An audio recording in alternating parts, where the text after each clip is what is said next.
Élégie. C'était un paysage gris, des maisons basses comme les chevaux tartares, ou bien des blocs de béton, immenses, mornés, beaucoup d'uniformes, la pluie, des rivières apathiques qui ne savaient où couler, la poussière, les dieux soviétiques aux paupières gonflées, l'odeur âpre de l'essence, celle douceâtre de l'ennui, les trains sales, l'aube aux cernes rouges. C'était un paysage étriqué, des hivers interminables, où habitaient, comme dans la frondaison des vieux tilleuls, les moineaux et les couteaux et l'amitié et les bourgeons de la trahison.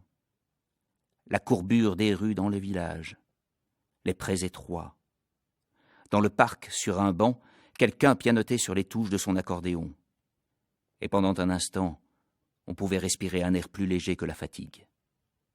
C'était une salle d'attente aux murs bistres. C'était un tribunal. C'était une clinique.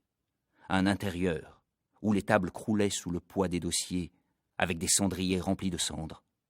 C'était le mutisme ou des mégaphones qui hurlaient. C'était une salle d'attente où il fallait attendre toute une vie pour naître.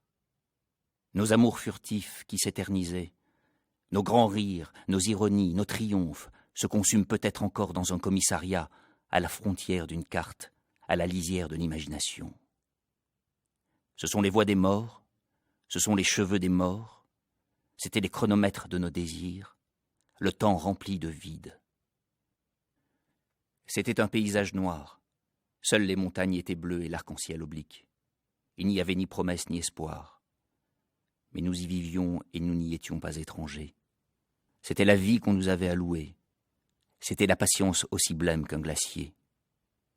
C'était l'angoisse recrue de culpabilité. C'était le courage lourd d'anxiété. C'était l'anxiété pleine de force.